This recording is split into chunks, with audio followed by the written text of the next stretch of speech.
Mandy-Autumn Chapter 7. It was the most exquisite relief to lie down in bed between the cool sheets.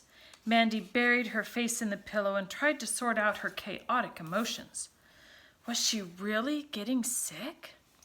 What would happen if she were? She realized that she was still clutching the note from an admirer in her hand. She read it again.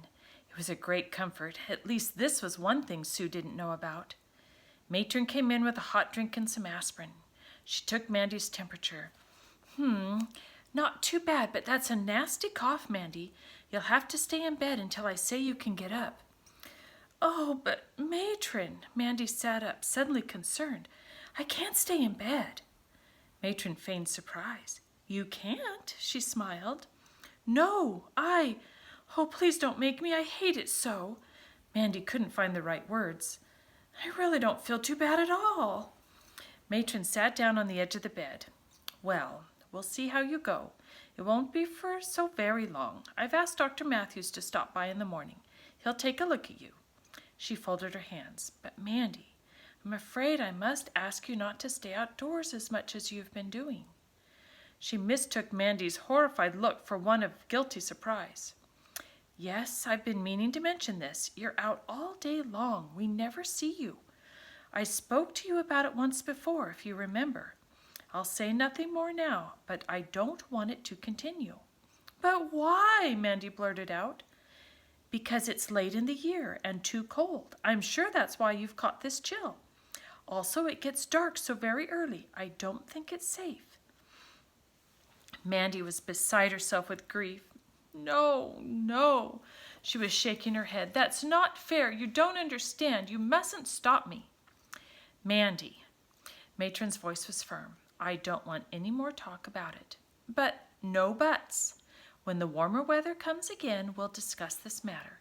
Until then, I do not want you staying out until all hours. You are to return home immediately after school, and you are to stay in the orphanage vicinity on weekends. Is that understood? Matron's words left Mandy feeling utterly desolate.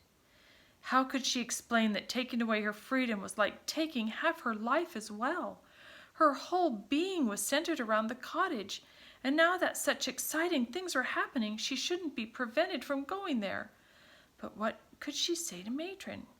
Mandy had no desire to tell anyone about an admirer. She was terrified that he would disappear if she so much as breathed a word. And what of Sue? Would she say something to Matron? Or would she just investigate the cottage by herself? Matron hadn't said anything to her about not going out. At bedtime, Sue was quiet and concerned. She made no mention of the afternoon, and Mandy was feeling too ill and miserable to bring the subject up. She was in a dreadfully anxious state. She tossed and turned most of the night. A wind had sprung up, and it buffeted around the house. Mandy restlessly thought it a bad omen.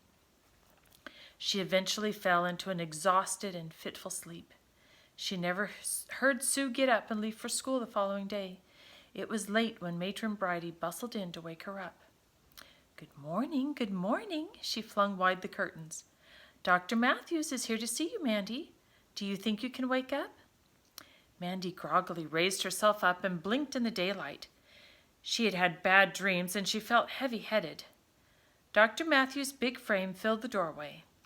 Well, now what have we here? Someone not feeling too well? Mandy managed a weak smile.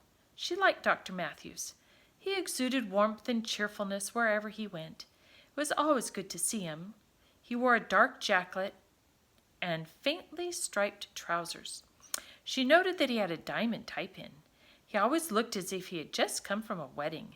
He sat down beside her on the bed. Anything to tell me? He asked.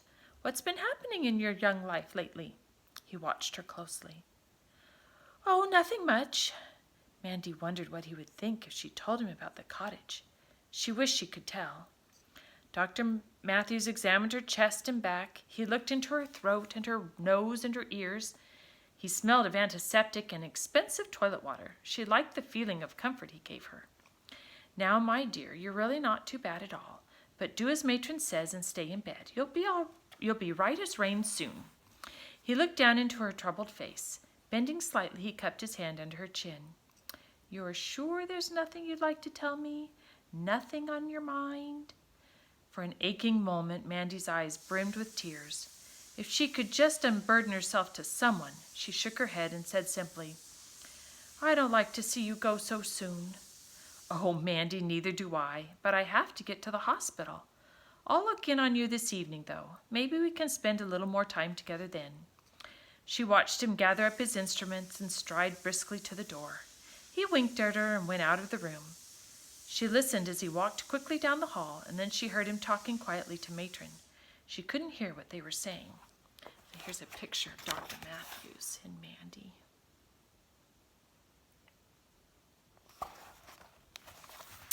"How is she, doctor?" "Well, I want her kept in bed for a few days. She does have a fever and also some faint sounds in her chest that bother me. But I'll keep a close watch on that. I'll drop by this evening. Anything special that we should do?" "No. Keep her on plenty of liquids and rest, of course. Have this prescription made up for her." He scribbled rapidly on a pad. "If she's not improved in a day or two, I'll have her brought into the hospital for some x-rays." He lowered his voice. "She seems a bit sad, a little sorry for herself, perhaps." "Yes, I've been terribly concerned about her for some time. She's been so evasive, and I can't seem to reach her. Something is troubling her. She looks as if she didn't sleep a wink last night. I wonder what goes on in that head of hers. She's a sweet child." Dr. Matthews looked at his watch. "Hannah, I must dash. I'm late already." "Thanks for stopping by, Brian." "No trouble. See you tonight." Mandy lay in bed, staring through the skylight at the gray clouds scudding by outside. It seemed so quiet and lonely in her room now that the doctor had gone. The day stretched ahead of her interminably long. The miserable, lonely ache was with her again. What was she to do? Dr. Matthews had said to stay in bed until she was better, but what if that were 2 or 3 days from now, or even a whole week? She thought of the cottage, alone and unattended for all that time. She remembered that other agonizing week when she had been unable to visit it. Her anxieties came flooding back. She sat up in bed, her chin on her knees. What if an admirer left another note for her today? What if he returned later to discover that it hadn't been received?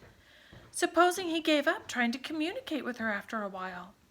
What would he feel when he saw that she had neglected to take care of the beautiful plant he had given her? For the rest of the morning, Mandy worried the problems around in her head. Ellie brought her in some lunch, and she picked at it listlessly, not hungry at all. If only she could somehow leave a note for an admirer, tell him that she was not feeling well and was confined to bed, that she was forbidden to visit the cottage any more. He would surely understand. She would leave the orphanage address on the note, too. Then one day they could arrange to meet, perhaps in the spring. But how was she to get the note to him? If only she could visit the cottage just once more. She considered taking Sue into her confidence after all, but she wouldn't be back from school until the late afternoon. What if Sue didn't return from school but went straight to the cottage to see again for herself? It was possible that an admirer would leave a note for Mandy as he had before, and Sue would discover it. It was these last thoughts that drove Mandy to a foolish decision. No matter how dangerous and risky the undertaking, and even should Matron find out and give her the worst possible punishment, she had to get to the cottage herself today.